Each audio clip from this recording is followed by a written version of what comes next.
¿Qué tal? ¿Cómo están? Bienvenidos. Esto es Fútbol Infinito, edición ya de las últimas de la temporada.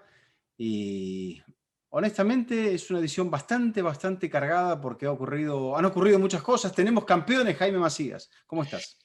¿Cómo estás, Vizca? Tenemos campeones, tenemos campeonatos lejos de tener campeones y tenemos lo que pasó en Old Trafford. ¿Qué pasó en Old Ujú. Trafford? Bueno, como decían los cuentos, los viejos cuentos, pasó lo que tenía que pasar, porque todos los medios de prensa ya no solamente insinuaban, sino que anunciaban que iba a haber una protesta de los hinchas del Manchester United. ¿Qué tan grande iba a ser la protesta? No se sabía, pero se ve que o entre la ciudad de Manchester o en gente que tiene que ver con, de alguna forma, con el club, pero no con los dueños, miraron para otro lado y dijeron, uy, va a venir gente, y llamamos a la policía. Parece que nadie llamó a la policía, Jaime. ¿Qué pasó? Eh, en el predio del estadio había poca seguridad, se rompió una del vallado para las puertas y la gente no solamente ingresó al predio, sino que también ingresó al campo de juego. Esto generó que en esta invasión del estadio, incluso dicen que se metieron hasta dentro de uno de los vestuarios, que en esta invasión se vivieran momentos de incertidumbre, la gente no era tanta, pero sí estaba en varios puntos. Sí dejaron pasar por ejemplo, a Gary Neville, que estaba como comentarista para Sky Sports, habitual comentarista, ex capitán del conjunto de los Diablos Rojos, al árbitro Michael Oliver, pero bloquearon la salida de los dos autocares, tanto del hotel de concentración del United como del hotel de concentración del Liverpool. Por lo tanto, los equipos nunca llegaron al estadio y se empezó a jugar con esto de la postergación. Se evacuó el estadio de la gente que estaba afuera, no conllevó aparentemente, más allá de alguna pedrada o algún lanzamiento de un objeto a una gente que tenía un corte en la cara, no se vieron situaciones fuera de tono, sí se vio gente invadiendo el estadio, gente con cervezas, que tampoco parecía que estar en el mejor de los estados, pero lo desalojaron. Apenas entró la policía al recinto, y que no eran muchos, eran 7 policías, la gente se fue del campo de juego, se fue de las gradas, evacuó los alrededores del estadio, llegó más policía,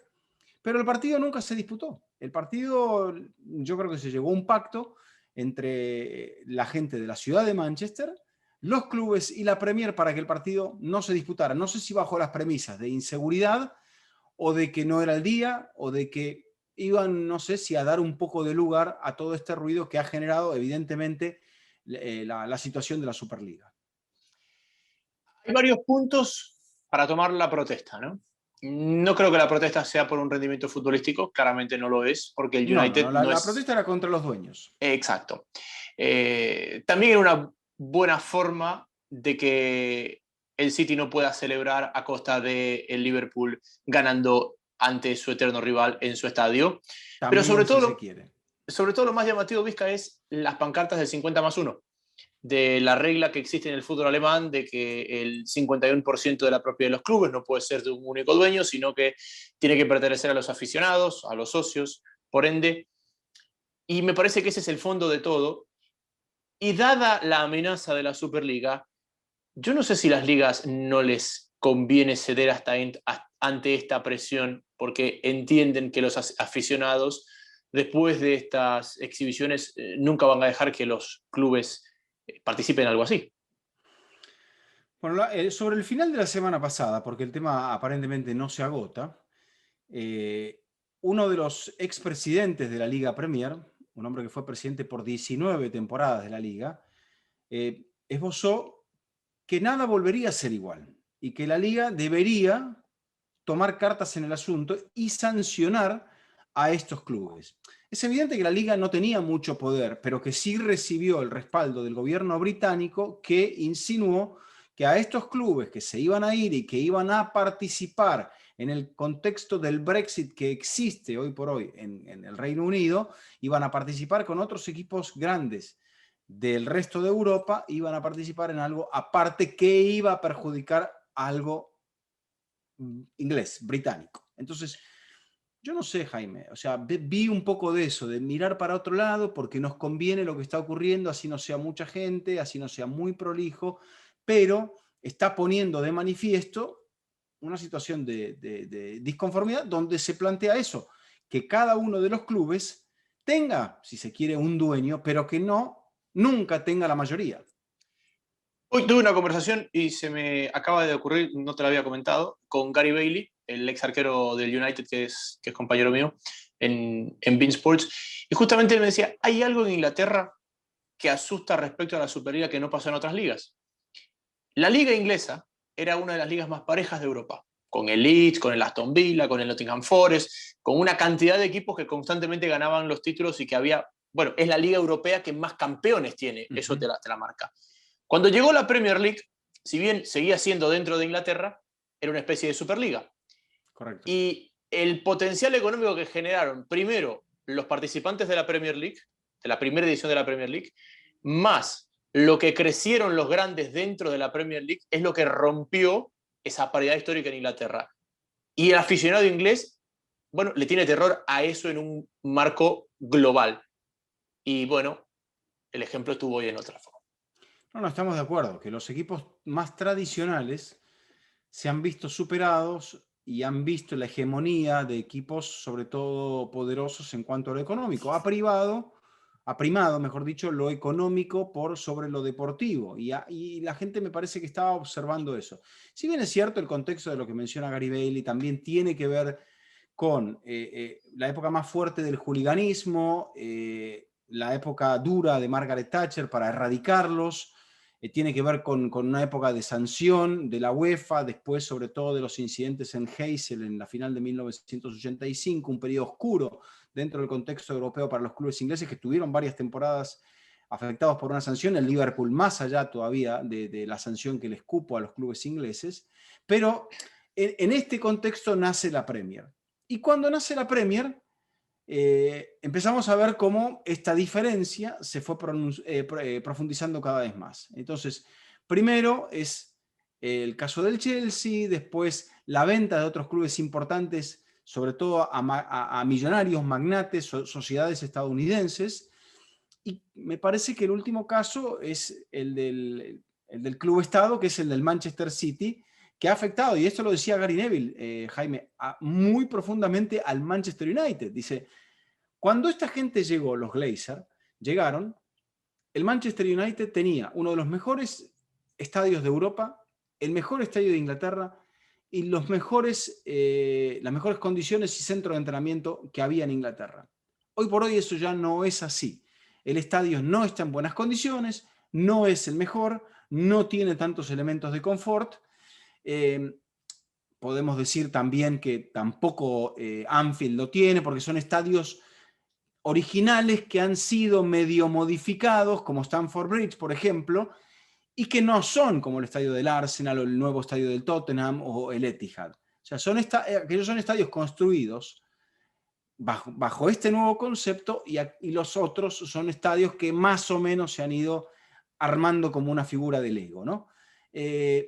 Y esto ha ocurrido. Encima de todo, se retira Ferguson, el equipo juega su última semifinal de Champions en 2011, esto es lo que decía Gary Neville, gana su última liga en 2013 y encima ve cómo su rival, que no existía, que eso es lo que decía la gente del United, ahora está a punto de ganar su quinta liga en los últimos 10 años. Vizca, yo me acuerdo de haber ido a Old Trafford en el 2005. Y había una pancarta en uno de los fondos de Old Trafford que era un reloj, bueno, un calendario que decía tantos years since your last trophy, refiriéndose al Manchester City. Era algo así como 50 años. Y bueno, lo que dice Neville. 68 fue la última liga hasta que el Kun Agüero gana con aquel gol en el 95-35 al Queen's Park Rangers. Era una mofa para los aficionados del United, claro. El City. El City que podía haber sido campeón este fin de semana si no fuera por este incidente, o bueno, posiblemente por este incidente. Pudo haberlo sido, o probablemente con un empate, si empataban aquí ya en la próxima jornada, que es el partido contra el Chelsea, ya se consagraría. Pero bueno, en fin, yo creo que aclarado o explicada esta circunstancia, todavía, es lo más llamativo, que todavía no se sabe algo de cuándo va a ser el partido. Lo cual, bueno, entra un poco esa teoría de decir, bueno, si el título lo tiene que ganar el City no hay ningún problema, pero que lo gane el City, no que lo pierda el United. Entonces es un poco ese balance de fuerzas y esa posibilidad la va a tener el equipo de Guardiola, que ya vamos a hablar de la circunstancia del partido del martes contra el Paris Saint-Germain, pero el equipo de Pep con la unidad suplente, una unidad suplente con Aymeric Laporte, con Benjamin Mendy, con Fernandinho, con Rodri, con muy pocos titulares en el partido pasados, dos jugadores de campo, Cancelo, que probablemente no sea titular en el partido del fin de semana, y Ederson, aparte de Rodri. Rodri sí jugó los 90 minutos en los dos partidos, con toda esa rotación, con un gran gol del Kun Agüero, que queda a uno de igualar a Wayne Rooney como el futbolista con mayor cantidad de goles con la misma camiseta en la era Premier, que son 184 para Rooney, 183 ahora tiene Agüero. Y con todo ese simbolismo, 2 goles en 83 minutos, el City ante el Crystal Palace, que está en una tierra de nadie, que ya está casi totalmente salvado, no matemáticamente, pero es muy difícil que pierda la categoría. Entonces, bajo esas circunstancias, Guardiola ni siquiera hizo entrar a Bernardo, a Mahrez, a De Bruyne, a Foden, a Gundogan. Los tuvo ahí como suplentes de lujo observando el partido, porque también Guardiola se había quejado de esto. Dice, jugamos el miércoles en París, llegamos de madrugada del jueves, los jugadores descansaron, que iban a entrenar el viernes para jugar el sábado, encima de todo, sábado a las 12:30 del mediodía. Era prácticamente imposible. Esta situación de calendarización, lo decía Guardiola con sus allegados, que Pep dice que en los últimos 2 meses de competencia que llegó muchas veces a preguntar por qué liga o por qué torneo era el partido. Bueno, es que a todo el mundo le pasa lo mismo, a los aficionados. De repente hay aficionados que dicen, uy, jugó mi equipo, y no te estoy hablando del fanático que no tiene idea, que es de la boca para afuera, no, el que no se pierde los partidos. Porque los equipos top de Europa, en este 2021, han jugado 3 veces por semana por 3 o 4 torneos distintos, y eso, bueno, pierde a todos un poco. Te escuchaba en la transmisión la estadística esta de que Guardiola es el entrenador que menos cambios hace en Europa, y básicamente el resumen de eso es la unidad B y la profundidad de plantilla que tiene. Este próximo partido para Guardiola será el 56 del equipo. En el promedio, contando que tuvimos 3 fechas FIFA, Jaime, el equipo ha jugado a un promedio durante toda la temporada de 4,1 días. 4 fechas FIFA. 4 tuvimos. Bueno. Claro, septiembre, octubre, noviembre, octubre y noviembre. Y marzo. Por eso. 4 fechas FIFA, o sea, en un lapso de 14 días, multiplicado por 4, no se jugó al fútbol. Eso es casi un mes. Sí. O más de un mes. Y bueno, aún así es esto. O sea, 55 partidos en 200 y algo de días. Si lo comparásemos con la temporada, la última normal, la 18-19, tiene más de medio día de promedio entre partido y partido el City de descanso. Y eso que en aquel caso también había llegado a cuartos de final de la Champions y había disputado las 2 copas que se habían jugado con más rondas todavía. Sí, hoy ponía ahí un análisis vacío, pero que tiene una dosis de verdad, como en esta recta final de temporada hemos visto una gran cantidad de equipos que proponen desde el minuto 1 que terminan los partidos sin piernas, metidos contra su arco. Fundidos. Terminan metidos contra su arco porque no tienen piernas para seguir sosteniendo el ritmo con el que han arrancado los partidos. Hubo campeón. Bueno, ese es el capítulo, entonces. No hay campeón, pero está a una victoria el City de poder conseguirlo. Sí hay campeones. Creo que de los campeones que vimos este fin de semana, o de los equipos que vimos consagrarse campeones, a ver, ¿cuál es el que más te llama la atención? Y ninguno. Que el Ajax sea campeón me parece que es una obviedad, y tengo la duda de si el Inter es campeón por descarte o campeón por sobra de merecimiento. Porque hoy me hacían la pregunta, ¿fracasó Cristiano en la Juventus? Y me parece injusto decir que Cristiano fracasó en la Juventus, porque de la Juventus la Juventus a la que fichó a Cristiano Ronaldo, ¿quién queda? No queda nadie. Chiellini, Bonucci. Es un equipo que se arrastra por el campo. El mejor plantel de la Serie A hoy día lo tiene el Inter de Milán. Eso no le quita méritos para ser campeón. Pero lo que ha pasado en los últimos años en Italia es que me parece que no hemos tenido una pelea cabeza a cabeza porque el mejor plantel siempre estuvo muy marcado. Y los últimos 9 años fue la Juventus y este año lo ha sido el Inter. Uh-huh. Bueno, yo creo que estoy de acuerdo en que el Inter no es el campeón más contundente. Yo creo que pasaría más o menos como en el caso del Atlético de Madrid, Jaime. Si el Atlético de Madrid fuese el campeón de la Liga, y después hablaremos de la definición de la Liga, pero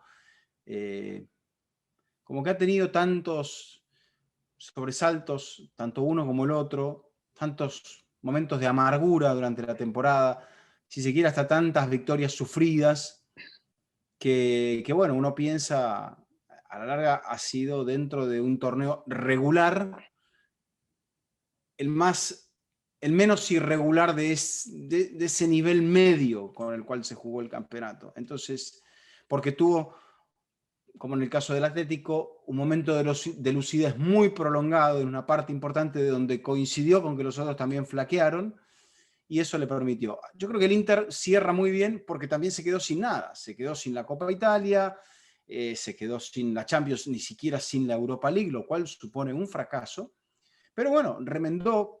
Antonio Conte tiene un plantelazo y bueno, yo creo que también a este nivel el Inter, que venía de perder la final de la Europa League, creo que encontró que con la táctica de Conte, con estos futbolistas que tenía, con un plantel armado, si se quiere, con algunos descartes, pero con bastante inteligencia, el Inter encontró eso, un equipo, un grupo ganador que fracasó en la Champions, pero que aquí no. Estoy tratando de hacer memoria. El despegue del Inter se da cuando con la caída del Milan. Claro, pero el despegue del Inter se da cuando vuelven las competiciones europeas a principios de febrero. En febrero, más o menos por ahí. Donde Atalanta, Juventus, Milan, Napoli, Lazio y Roma estaban metidos en ese frente. Tanto así que la Roma se acaba de quedar fuera la semana pasada. Bueno, e incluso en definición de la Copa Italia, Atalanta, Juventus, creo que incluso el Napoli también llega a la semifinal. Entonces, lógico, estaban todos distraídos, el Inter no, y el Inter es el que aprovechó. Y el Inter tenía equipo de sobra como para poder atacar este frente y bueno, levantar un título de campeón 11 años después de la conquista con Mourinho. O sea, tanto tiempo ha pasado, después de eso, bueno, obviamente un título del Milan con Allegri y luego todos de la Juve. Entonces se ha roto esa hegemonía. Es un capítulo aparte lo de la Juve, Jaime. Me parece que lo vamos a tener que dejar para un episodio especial, porque me mencionas a Cristiano y yo creo que hay muchas dudas sobre Cristiano, más allá de que el plantel por ahí pueda no ser el más profundo o el más de calidad, pero yo creo que Cristiano tampoco ha sido una figura como muy homogénea dentro del vestuario. Cristiano apareció en los partidos que apareció, pero en otros importantes no apareció, y esa diferencia él venía a hacer. Entonces, como pasa con la selección, para marcarle goles a Luxemburgo, a Albania, está muy bien, pero Lo que pasa es que yo creo que la para la Juventus... estadística. Las estadísticas de Cristiano son extremadamente impresionantes, históricas, únicas de otra época. Pero eso es lo que su crítico le cuestiona. Y la Juve apostó en la temporada pasada por un entrenador como Sarri, y Sarri no pudo entenderse con Cristiano porque Cristiano se colocó por delante de la figura del entrenador y Sarri salió volando por el aire. Pero ahí está el error. Tú tenías un equipo que para mí, a falta de un Messi o un Cristiano, era el mejor equipo de Europa. Esa Juventus metió 2 finales de Champions y la perdió una ante Messi y otra ante Cristiano Ronaldo. Porque Allegri es un entrenador extraordinario. Ahora, después del primer año de Cristiano, el equipo se desarma por completo, desde el arco hasta el mediapunta, y traes un entrenador que es diametralmente opuesto. Que lo de Sarri es muy bueno lo de Sarri, pero el Sarri Ball con un Cristiano de 35 años no iba a funcionar nunca. No, pero él lo quería a Cristiano de finalizador, Jaime, y Cristiano le dijo, yo no voy a jugar de finalizador porque no quiero jugar encasillado en el centro. Sí, pero creo que si tú haces una inversión en un tipo como Cristiano Ronaldo, en la etapa de la carrera en la que has invertido por Cristiano Ronaldo, la elección del entrenador era muy importante. Era muy importante. Y había gente que podía gestionarlo mejor a Cristiano, que estaba libre. Si no me equivoco, Ancelotti estaba libre en ese momento, por ejemplo. Pero bueno, él salió de la Juventus muy mal, no le iban a volver a llamar nunca. No, yo creo que, bueno, tendrían que haber pactado eso. A eso vamos, que tengas que pactar. O sea, en los grandes clubes el crack sí tiene que dar de alguna forma la veña, pero no pactar. A eso vamos, ¿no? Que si no te llevas bien con el crack, va a ser complicado. Pero ese es el arte de los Ancelotti, de los maestros de la mano izquierda. De los Sisu, de los del Bosque. Exactamente, de los gestores de vestuario. Yo creo que Sarri también es un gestor de vestuario, pero es muy obstinado en ciertas cosas. Sí. Me parece que Ferguson era un muy buen gestor de vestuario, aunque también tenía mano firme. Sí, sin irnos del tema, el debate con Ferguson para mí es el mismo debate que hoy existe con Zidane. ¿A qué juegan los equipos de Zidane? ¿A qué juegan los equipos de Ferguson?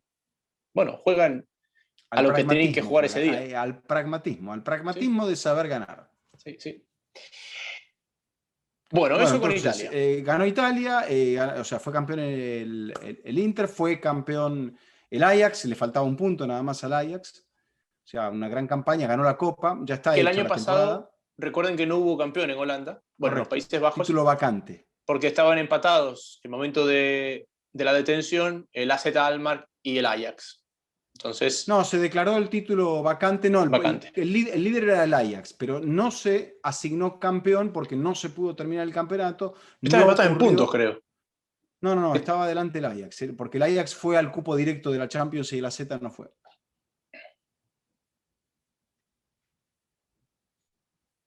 Bueno. Entonces, a partir de ahí, el cupo de Champions le cupo al Ajax y el AZ jugó la fase preliminar, si no me equivoco.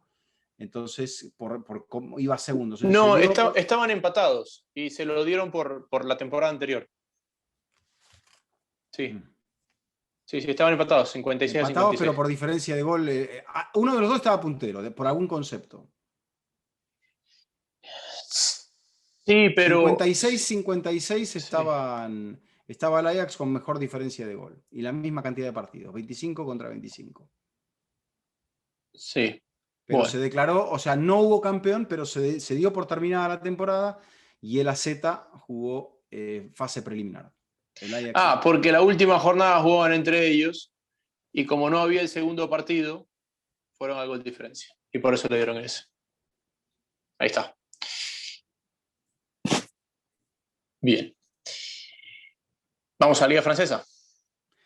Así es, porque la Liga Francesa sigue todavía, bueno, está mostrando un desenlace, yo te diría que extraordinario, y a partir del desenlace que está mostrando, me parece que cobra todavía un poquitito más de realce lo que está haciendo el París en Europa, porque el torneo es de los más competidos de los últimos tiempos.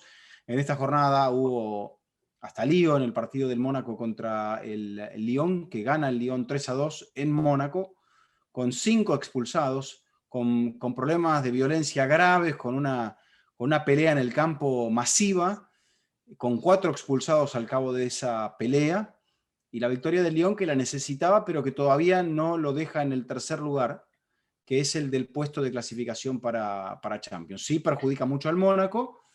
En la cabeza no hubo novedades porque ganó tanto el Lille como el Paris Saint-Germain. A ver, del Mónaco, lo más impresionante de todo es que perdió una racha sin perder de casi 10 partidos.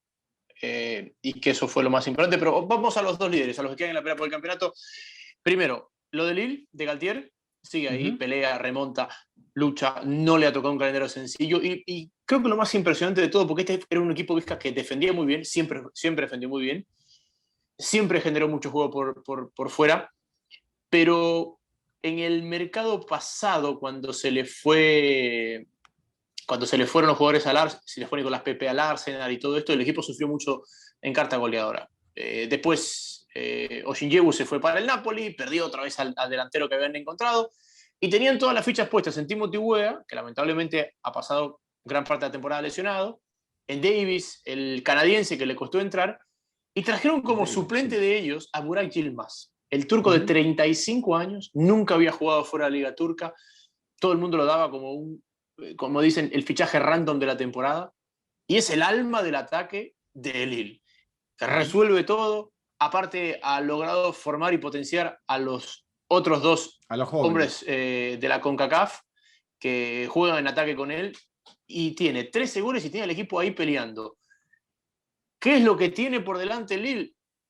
De la recta final, creo que el próximo partido es el más complejo de todos, que es el del Lens. El del Lens, de visitante, sí. Sí. Para los que no lo tienen visto a Lens, el Lens es como la Atalanta del fútbol francés. Ha llegado a primera con una cantidad de jugadores que no los querían en otros equipos, otros formados en una muy buena cantera como es la de ellos, y están ahí metidos peleando en el quinto lugar. Casi asegurado Europa, están un mano a mano con el equipo de Sampaoli, y que con un poquito más de acierto no perdían este fin de semana en el Parque de los Príncipes. Así que ese en el papel es el partido clave para saber cómo llega el Lille al final de la temporada. Sí, aparte exacto, por lo que decías, ese quinto lugar va a ser un puesto de clasificación para la Europa League, entonces ese es el que tiene que defender ante el Olympique de Marsella de Jorge Sampaoli. Y después, bueno, se supone que esta debería ser la última semana complicada para el París por el duelo del martes en Stamford Bridge, donde se va a jugar el destino, básicamente, porque sabemos que el objetivo está puesto allí, pero también tiene la final de Copa en el aire, que se va a jugar la semana siguiente, y me parece que algo le van a reclamar que gane a Pochettino. La semifinal. Sí, la semifinal. Entonces, si el equipo no gana la Liga, al menos le van a reclamar que gane la Copa. Pero va a tener que terminar muy fuerte la campaña. Esto descontando que no se meta en la final de la Champions, cosa que todavía está por verse, ¿no? Sí. Lo que pasa es que es un equipo muy impredecible para todo, ¿no? Uno ve el plantel y dice, este equipo puede remontarle al City, puede sacar 9 de 9 en la Liga Francesa, puede ganar la Copa. Claro. Después tú ves los partidos y tiene unos picos que dices, si agarran el pico en el momento equivocado, no ganan ni la Liga, ni la Copa, ni le remontan al Manchester City. Y después van y remontan las tres cosas. Sí, sí. No, bueno, pero también se está encontrando con que los otros rivales, el caso del Lille, que hace creo que 5 partidos, 6 partidos que no pierde, casualmente pierde un partido, la última vez que pierde es contra el Nimes, que es un equipo que está en zona de descenso. También dentro de los meritorios a mencionar está el líder de la defensa y capitán del equipo, José Fonte, el portugués, que tiene 37 años. Y bueno, dentro de toda esa mezcla que tiene el equipo, con un canadiense, con un norteamericano, bueno, de origen liberiano, con el veterano turco, con el capitán portugués, este es un equipo que está jugando muy buen nivel, porque no es solamente que está distraído el París, en este caso, Jaime. Me parece que también el Lille ha hecho muchos méritos y ha sido tan competida la temporada que la muy buena campaña que venía haciendo el Lyon ahora lo ve en el cuarto lugar todavía. Sí, y es eso, y muestras de carácter como la remontada en Lyon justamente la semana pasada con el marcador abajo y ganándolo sobre la hora. Es un muy buen entrenador el que tiene. Yo creo que Galtier, ¿a qué juegan los equipos de Galtier? Un poco lo que juegan los equipos de The Champs. Sí, a ser oportunista. Es un equipo muy veloz de mitad de cancha hacia adelante. Tiene mucha dinámica. De repente le falta un poquito de madurez para conducir los partidos, pero es un equipo con talento. Entonces uno ve que es un equipo también en ciertas posiciones muy joven. Tiene a Renato Sánchez también en el medio, que va a dar, si se quiere, un punto de maduración más adelante. El tema es que toda esta base continúe junta, ¿no? Y eso nos lleva de una liga donde la pelea es de 2 a una liga donde la pelea es hoy día y a esta hora de 3. Mañana a esta hora puede ser de ¿Usted 4. tiene algo contra el Sevilla? Porque la semana pasada tampoco hablamos del Sevilla. Hay que meter al Sevilla, hay que meter a Lopetegui. Bueno, se tienen que meter solos cuando visiten Valdebebas Bueno, la próxima semana. bueno, primero le tienen que ganar al Athletic Club el lunes Uh-huh. y después van a tener que hacer el partido de la temporada, van a tener que ganarle un grande. Ya le ganaron al Barça, pero la ida de la Copa y después tuvieron una debacle importante en la vuelta de las semifinales de la Copa. Ahora van a tener que enfrentarse el domingo con el resultado opuesto del Atlético de Madrid, Barcelona o Barcelona Atlético de Madrid, y ahí veremos de qué está hecho este Sevilla. Hablaba con un amigo sevillano de cómo estaba la cosa por Sevilla, ¿no? Y me decía, ¿Sevillano o sevillista? sevillano y sevillista, ambas dos. Y decía, ¿cómo está la cosa por Sevilla? Y me dice, estábamos felices y contentos porque nadie nos tenía en la pelea y porque veníamos en silencio y pensábamos que podíamos meter las manos ahí. Ahora, con lo que pasó con el Barça y que el Sevilla cierre la jornada, quizás es el peor escenario para que el Sevilla pueda seguir vivo en esta situación. Porque hoy todo el mundo habla del Sevilla, todo el mundo habla del Sevilla como uno de los grandes candidatos, porque los otros 3 ya jugaron y ganaron, y porque el Sevilla cierra la jornada y está en manos de ellos seguir en esta pelea. Jaime, es una prueba de carácter. Cuando jugaron la final de la Europa League, la jugaron solamente ellos. Entonces ahora es a lo mismo. Yo en los últimos partidos he visto una dinámica algo más positiva en este equipo. Un poco más metido todavía al Papu. Me parece que esa sensación de eliminación algo injusta con que el equipo había sido muy penalizado en el partido de ida contra el Dortmund dejó a entender a la gente de Sevilla que el equipo estaba para más. Y bueno, sacar eso, conclusiones positivas de los errores, me parece que ese es un punto importante. Y de repente se vieron en la mejor temporada de los últimos tiempos. Y bueno, ahora se preguntan por qué no. Esta es una liga, Jaime, donde ha pasado de todo, donde cuántas veces otros equipos no han tirado la toalla. Y sin embargo, todo el mundo sabe que en algún momento va a tener una oportunidad más. Y el Sevilla ahora tiene esa oportunidad. Ahora, depende del Sevilla. Y también dependerá de que le pueda ganar al Real Madrid en el caso de que salga airoso del partido contra el Athletic Club. Estaba revisando temporada del El Athletic Club ya le 2000. ganó al Atlético de Madrid, por supuesto. Sí, temporada del 2007. La Liga de Capello, ¿no? Correcto. Que fue justamente la última vez que un equipo fue campeón con más de 6 derrotas. Ese Madrid perdió más de 6 partidos y fue campeón. Esa fue la última vez que el Sevilla perdió la Liga. Llegó vivo hasta la penúltima jornada y un empate en Mallorca ya lo dejó sin opciones en la última jornada cuando el Madrid le gana al Mallorca para ser campeón, porque le ganó el clásico al Barça, porque habían empatado en puntos. Se ha pasado 14 años desde la última vez que el Sevilla llegó con posibilidades de ser campeón matemáticas. Al final. Al final. Pero vamos hablando de los otros. Hoy el Barcelona frente al Valencia Vizca me parece que es la victoria en condición más adversa que ha tenido el Barça en la temporada. En un partido que se jugó como quiso el Valencia, por donde lo quiso el Valencia, al ritmo que lo propuso el Valencia, con el juego físico del Valencia, y que se puso en ventaja el Valencia. Y con toda esa adversidad, más en una muestra de carácter y de rebeldía que de una genialidad táctica, el Barça forzó el empate y la ventaja en el momento que más lo necesitaba. Y creo que es la primera vez en la temporada que uno puede decir eso de este equipo de Koeman. Es que me parece que el Barça tiene que entender dentro de su propia búsqueda interior que en algún estante de su imaginario aparador, ahí hay garra, lucha, espíritu de rebeldía, porque ese espíritu, esa garra y esa lucha se mostraron en la Copa.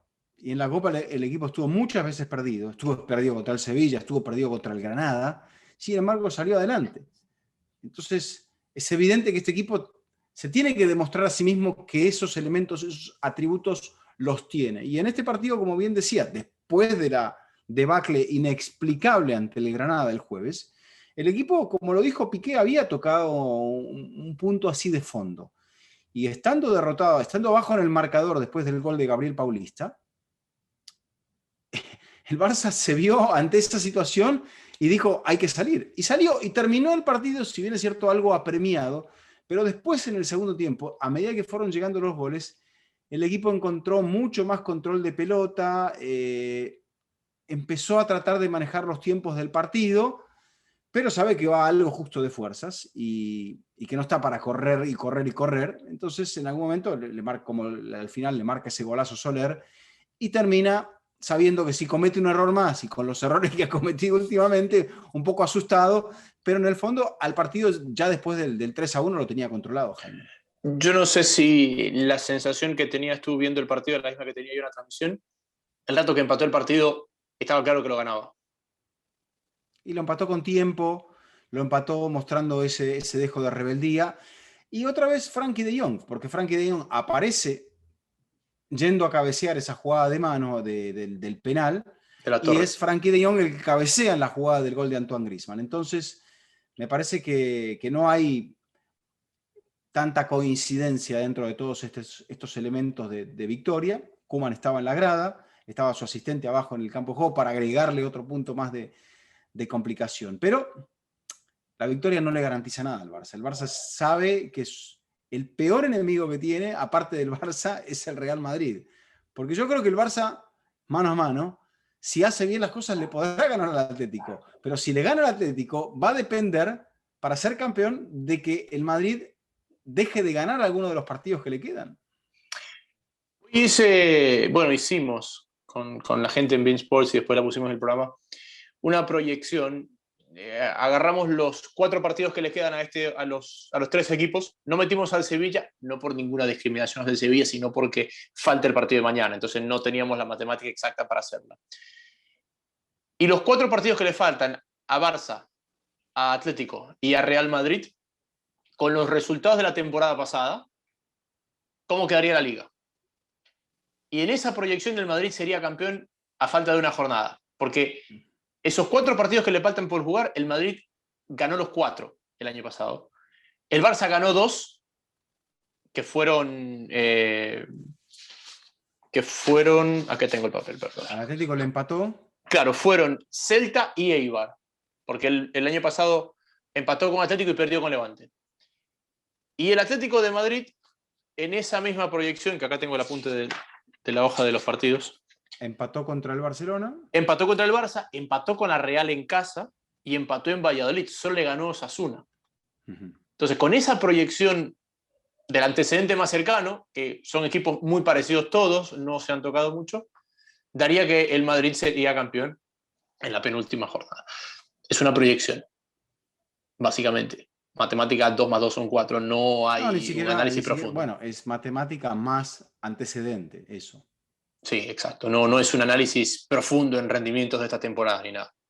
Correcto. Si replicáramos de acuerdo a cómo estamos los resultados de la misma temporada pasada, que ganó el Real Madrid el título, el Real Madrid volvería a ser campeón. Correcto.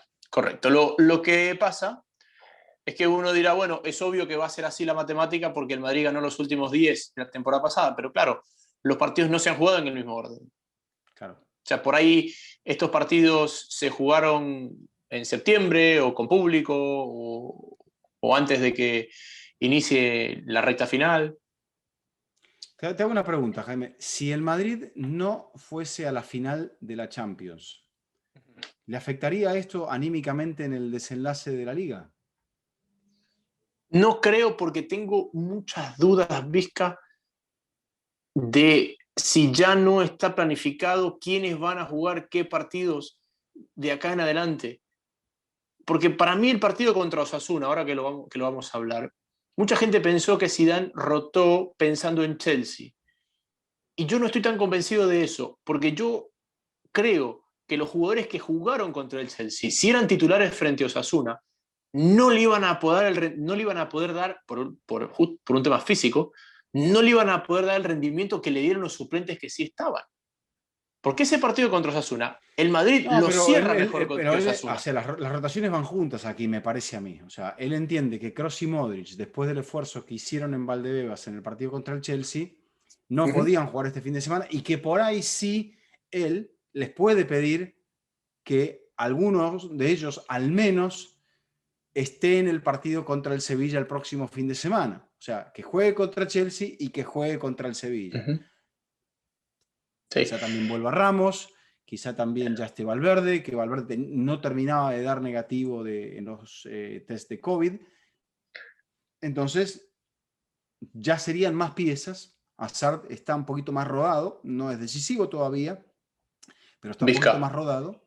Y después, bueno, hay gente que ha elevado su rendimiento, Hazard, Jaime. a ver, imagínate cómo está Hazard, que cuando Isco entró por él, Isco mejoró el equipo. Y Isco ha tenido una temporada espantosa. Cuando Hazard salió y entró Isco, el equipo mejoró. Eso te explica Pero, un a poco ver, el Jaime, aporte de Hazard. el equipo, volvemos a los 3 minutos de entrar Isco, consigue el gol de la ventaja. Y había generado 2 ocasiones a partir de Isco con Está bien, Rodrigo. después tiene la asistencia del otro gol, el gol de Casemiro, si no me equivoco. Sí. Entonces, sí, entró fresco, entró con ganas, tampoco podemos llegar a decir, pero no venía jugando bien el Real Madrid, tampoco venía jugando bien Vinicius, por ejemplo, y no podemos decir que Rodrigo mejoró al equipo. Entonces, yo creo que sí, son elementos que no se pueden refutar, pero tampoco, o sea, a mí, Hazard me está demostrando que al menos está bien físicamente, que parece difícil que vuelva a recaer, pero sí me está demostrando que le van a faltar muchos partidos para recuperar el hecho de ser ese jugador decisivo que fue. Sí, yo también, estoy de acuerdo contigo. Pero vuelvo al punto con el que hablamos del City, me parece, o del Barça, no me acuerdo de quién hablamos. Y te decía, estamos en un punto de la temporada donde la frescura está superando al talento. Y por eso me Lo parece que físico al sí, final pesa mucho. exacto, sobre todo en una temporada tan larga. Y por eso te marco que esa unidad B que puso el Madrid, con Hazard como lo hemos descrito, con el chico este blanco que está Uh -huh. debutando, esa unidad B le dio un rendimiento más consistente al Madrid durante 90 minutos que lo que posiblemente le podían haber dado aquellos que venían con los minutos acumulados de Chelsea. Y si bien esa unidad B no tiene la calidad de la unidad B de Morata, James, Kiko Casilla, aquella de la Liga del doblete del 2017, yo sí creo que la unidad B del Real Madrid, con todos los peros que pueda tener, le puede dar más que la unidad B de Ronald Koeman o que la unidad B del Cholo No, es que Simeone. Ronald Koeman no tiene una unidad B. Él puede, fíjate que el otro día hizo 3 cambios y ya el equipo no fue el mismo. Entonces, y nos tiene para eso. Y tampoco, bueno, el Cholo sí, de repente tiene un poco más. Lo que pasa es que no tiene a mucha gente en un buen nivel. Y ya, por ejemplo, nos empezamos a acostumbrar a ver a Joao Félix como suplente. O sea, ya está. Joao Pero ves Félix que, es suplente. exacto, el partido contra el Elche, él lo mete a Kondogbia por Coque, porque entiende que Coque está muy cargado y prefiere cerrar con Coque a que abrir con Coque y que no le aguante el partido. Kondogbia se comió la cancha, el Atlético fue lo que fue en el primer tiempo gracias al partidazo de Kondogbia, entró Coque y el equipo se le cayó. Tiene gente que no está. Sí, no, pero también me parece que hay jugadores que se suponía, y creo que suponía Simeone no lo va a decir esto seguro, que se iban a convertir en los estandartes que iban a llevar, digamos, la bandera del Atlético de Madrid en esta generación. O sea, los que iban a reemplazar a los Gavi, a los Thiago, a los Juanfran, a los Felipe Luis, a los Diego Costa, y que esos dos jugadores iban a ser Saúl y Coque. Se Y ni equivocó. Saúl ni Coque, hoy por hoy, están mostrando eso. De repente, por ahí quien te carga un poco más la bandera es Oblak, o tampoco Jiménez se ha convertido lamentablemente en ese líder que el equipo estaba necesitando. ¿Qué mensaje te manda? Hasta te diré, me parece más líder en estos momentos por cómo empuja el equipo hacia adelante Carrasco que los otros. ¿Qué mensaje te manda a ti, Vizca? Que cuando no está Coque, el capitán es Oblak, por delante de gente de la casa como el propio Saúl o Josema. Bueno, no sé quién define si es el vestuario o el entrenador, me parece que debe ser el vestuario. Y bueno, no sé, serán jugadores más queribles, no, desconozco los pormenores. Pero no es un mensaje claro. Y pongámosle que no, o sea, históricamente debería ser esa la línea de sucesión, pienso yo. Claro, o sea, Saúl, si no está Coque, y si no, Josema, que no es un canterano, pero es casi canterano, está ahí mucho antes que el propio Jan Oblak, y el capitán termina siendo Jan Oblak. Yo lo que Pero siento bueno, es que el Atlético... pasando en limpio, más allá de la proyección que que hicieron en Bein, tu candidato es el Real Madrid. Sí, por una sencilla razón. El enfrentamiento Atlético-Barcelona, es decir, ¿qué es lo más probable que pase? O sea, Simeone nunca ganó en Camp Nou, porque si llega a ganar, nadie le va a discutir el título a Simeone. Nunca ganó en Camp Nou. Tendría que pasar algo que nunca ha pasado para que el Atlético salga líder sin depender de nadie de ese partido. Punto 1. Punto 2, el Madrid le gana el desempate a todo el mundo. Entonces tú tienes un equipo que necesita hipotéticamente un punto menos que los demás para ser campeón. Tienes que ponerlo como favorito. Pero, si el Atlético evita la derrota, o sea, si el Atlético, pongámosle que empate, que Sí. consiga el empate, ¿no? Y después no falla en las otras jornadas, el Madrid no lo puede alcanzar. No, si lo puede alcanzar. Está a 3 puntos o a 2 puntos ahora. Está a 2. Está a 2. Disculpen el silencio, estamos abriendo las computadoras. 76-74. Sí. Sí, entonces él necesita ganar el Atlético. El empate no le sirve. O sea, la única forma de que el Madrid no llegue al partido del Sevilla dependiendo de sí mismo para ser campeón es que el Atlético de Madrid, por primera vez en su historia, bajo el mando de Simeone, gane en Camp Nou. El mejor resultado para el Madrid es el empate. El segundo mejor resultado La victoria del sería que Barça. gane el Barça. El peor resultado sería que ganara el Atlético de Madrid. Porque sigue sin depender de sí mismo. Correcto. O sea, y aún así le tendría que ganar el domingo al Sevilla. Sí.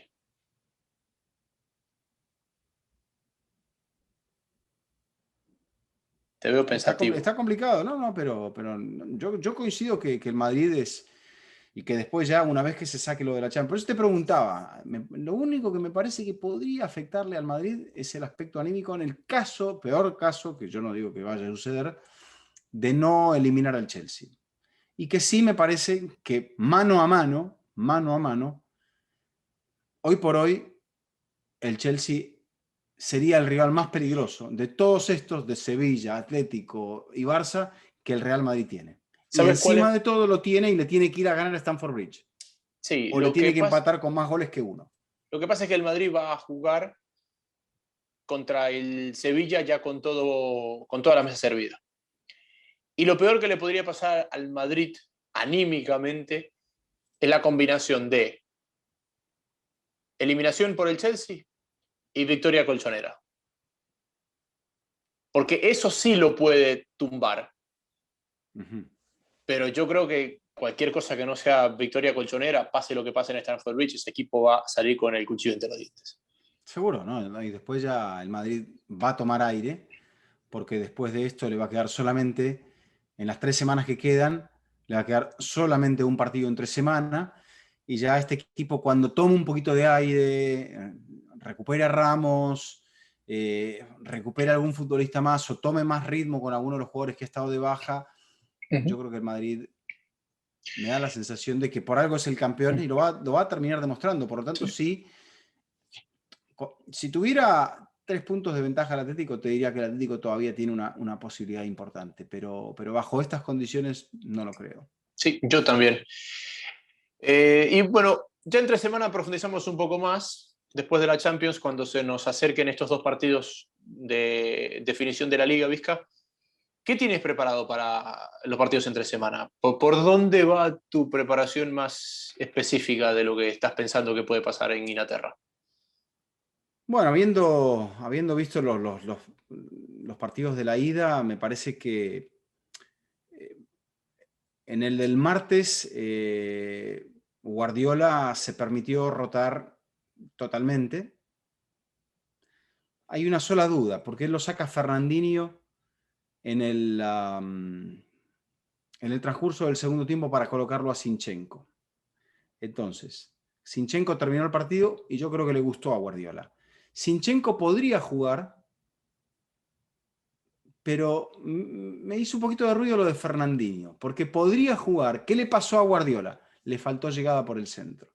Pero si él puede jugar algo más parecido a un 4-2-3-1 y prescindir, por ejemplo, de Bernardo Silva y colocar a, no sé, a Fernandinho y a Rodri para pelear el mediocampo, más Gundogan un poquito más adelantado, y después a De Bruyne como falso 9, Mahrez y Foden. O sea, él seguiría con ese esquema de casi 4-2-4, sin 9 específico, pero con De Bruyne y Gundogan mucho más cerca del área rival, que es un poco el problema que tuvo Guardiola en el partido de la ida, que Gundogan estaba muy retrasado, pero porque Guardiola no quería dejar de jugar con un doble pivote.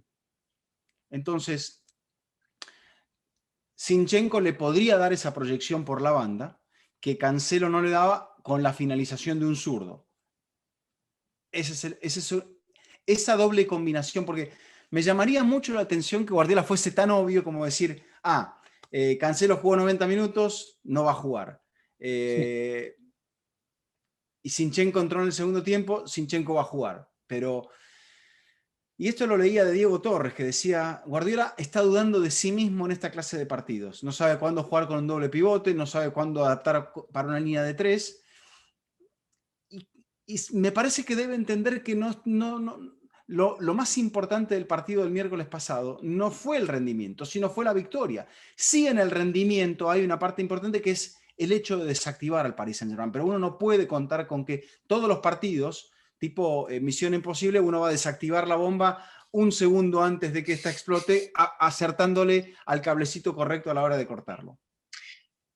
Un poco lo que hemos hablado de la calidad que tenía Guardiola en el Barcelona, que ya no era tanta en el Bayern y que es muy inferior en el City en cuanto a la capacidad goleadora.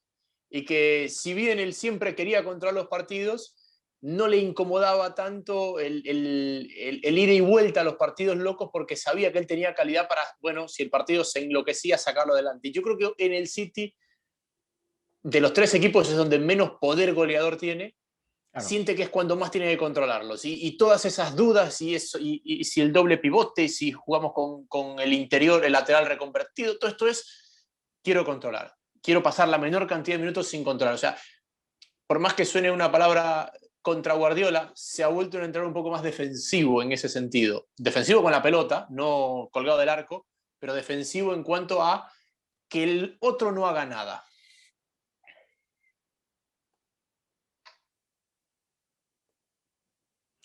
Esa es la cuestión, ¿no? O sea, él sabe que no tiene, sí, me imagino que le habrá causado una gran satisfacción tanto el gol de Ferran Torres como el gol del Kun Agüero, porque significa que están bien, significa que están con confianza. Sterling también tuvo un partido muy participativo. Creo que el que menos jugó de todos los de adelante, el que más puntos perdió, para decirle a Guardiola, si necesito un revulsivo, voy a Gabriel, y me parece que Gabriel le dio el partido más regular de los tres de adelante.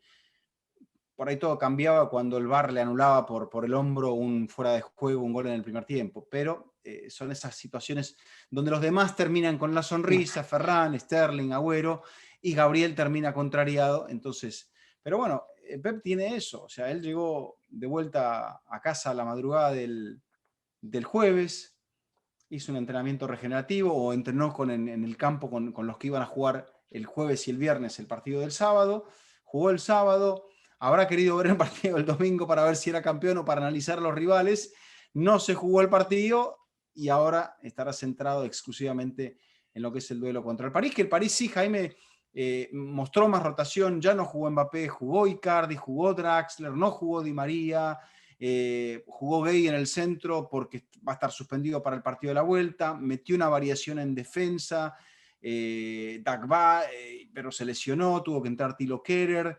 me imagino que seguirá teniendo Pochettino la duda en el lateral izquierdo, no sé quién va a ocupar esa posición, jugó Bakker en el partido de la ida, quién jugará en el partido de la vuelta, quién ocupará esa posición en la mitad de la cancha en el doble pivot junto con Paredes, jugará Paredes también, que fue, si no me equivoco, el primero o el segundo cambio. Entonces, me parece que Pochettino tiene muchas más cosas para responderse y para preguntarse, y creo que tiene a Neymar, que se le cayó mucho en el segundo tiempo, y a Mbappé, que tampoco viene al 100%.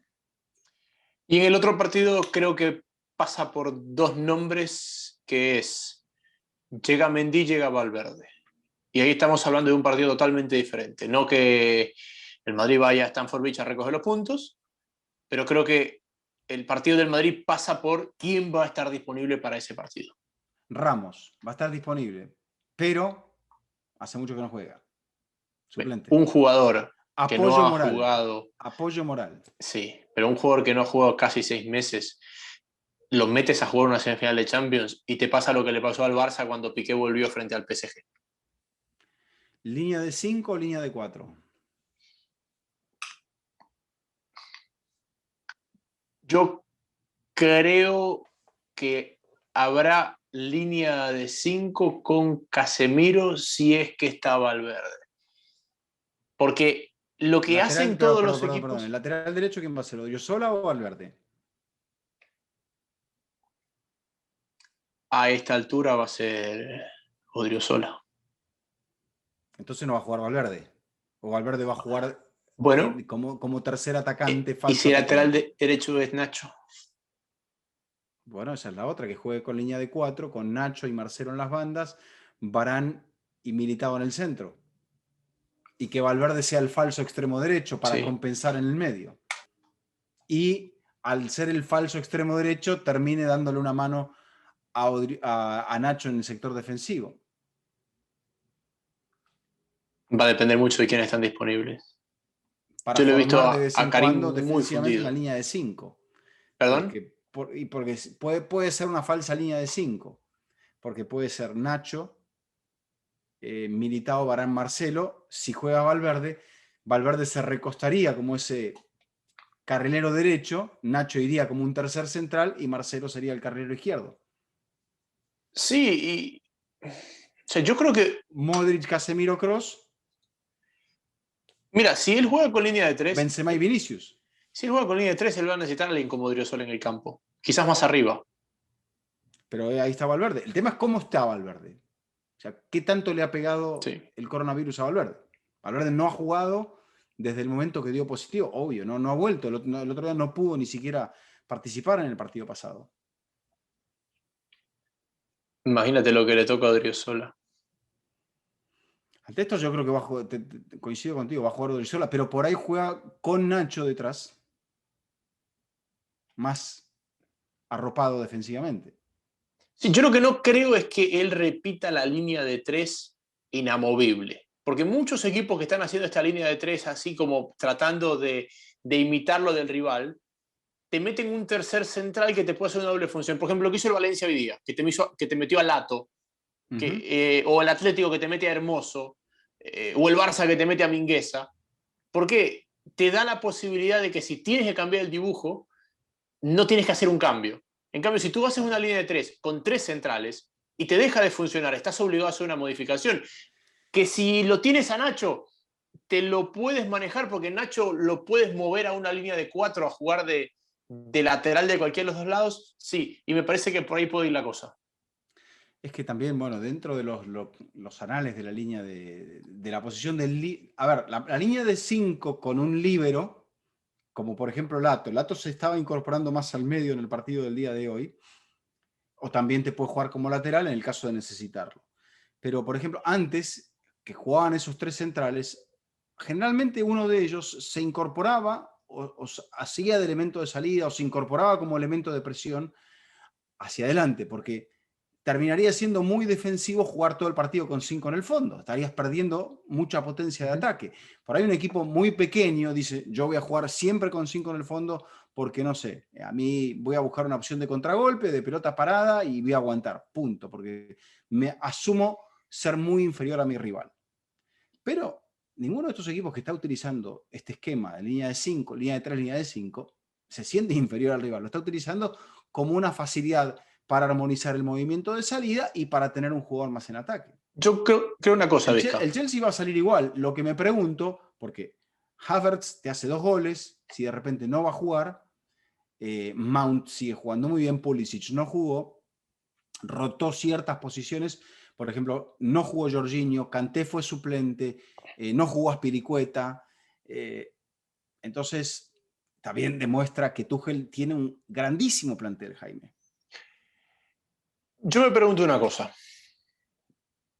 Cuando tú tienes un equipo que juega con 5 atrás o con 3-5-2 y tú lo quieres ir a buscar y hacerle daño, bueno, tratas de hacer el mismo dibujo y hacerle daño. Y eso fue lo que intentó Zidane en el partido de Valdebebas. Ahora, cuando tú vas a enfrentar a un equipo que juega así y lo vas a esperar, metes doble línea de 4 y tratas de trabajar con 2 hombres a la espalda, como se lo hizo al Real Madrid al Barcelona en el Clásico. Porque al Barça el día del Clásico no le mete línea de 3, sino que se le mete atrás con doble línea de 4, con Valverde como es cuarto mediocampista, y le hace mucho daño al contraataque. No descartemos la opción de que, sabiendo que el Chelsea lo va a buscar, el Madrid lo espere en Stamford Bridge. Yo creo que la diferencia entre ese Barça y este Chelsea es el equilibrio que tiene el Chelsea que no tenía el Barça. Entonces, creo que Zidane interpretó, de acuerdo a lo que mi humilde opinión, es que al Chelsea, así como al Barça lo tenía que esperar porque sabía que le iba a dejar oportunidades por detrás, ese equilibrio el Chelsea lo tiene por su línea de 3, línea de 5, y asimismo entendió que tenía que ir a presionar en el medio para evitar que la generación de fútbol fuese fluida por parte del conjunto de Tuchel. A la larga termina haciéndolo y en ese punto es donde pierde o perdió en gran parte del partido y pese a esto el Madrid consiguió el empate. O sea, no lo controló al rival, pero consiguió el empate. Ahora Zidane me parece que va a tener que encontrar otra forma, Jaime, de controlar al rival, porque encima de todo sabe que tiene que ir a buscar el partido de entrada. O sea, el 0-0 no le conviene. Eso de buscarlo de entrada yo tengo mi duda. Tienes que ¿Pero llevarlo. qué vas a jugar ordenadito pensando que el 0-0 te va bien? Sí, yo creo que No te tienes que vas a llevarlo. volver loco, pero el Madrid tiene que ser un poco más propositivo. Yo creo que tienes que llevarlo. Tienes que llevarlo porque te vas a quedar sin gas al final. Ah, bueno, eso sí. Yo creo que ese es el típico partido donde tienes que Pero, pegar. pero si el Madrid sale a esperar, va a perder, Jaime. No, estoy seguro, Vizca. Yo creo que es el tipo de partido donde tú tienes que llevarlo hasta el momento donde el rival tenga más que perder que ganar. Porque Pero con el qué, 0 pero a qué, 0 va a llegar un momento donde el Chelsea va a decir, bueno, vamos a defender nuestro 0 a 0 en algún momento, no desde el 1. Y ahí el Madrid se va a soltar y lo va a llevar contra su arco. Porque si el Madrid sale a Me parece ganarlo que estás y viendo le un mete un gol a Madrid los 15 de minutos, otras épocas. Me estás viendo un Madrid de otras épocas. No sé si este no, Madrid tiene ante este equipo tan dinámico esa cantidad de recursos. no, es partido de ida y vuelta one-on-one. O sea, si tú sales a comerte al Chelsea y le No, haces no, un no, gol no, antes del no, no, minuto no, 15, tú sabes lo largo que te hace el no puede partido. salir a comerse al Chelsea, pero tampoco puede salir a esperar a hacer el gol en el minuto 85. No lo descartes. Bueno, No lo descartes. yo creo que el Madrid en algún momento va a tener que acelerar. No puede. Acelerará en el segundo tiempo. Entiendo la inexperiencia del Chelsea, entiendo la juventud del Chelsea, pero Tuchel no es tan ingenuo como parece. No, para nada. Es un genio, más vale. Por eso, a veces parece que su rostro está demasiado calmo y que él deja hacer mucho, pero lo tiene todo controlado, y no creo que salga él igual a lo que salió en el partido de Valdebebas. A mí nunca me convenció, siempre me daban maravillas de él, y en este Chelsea me ha convencido.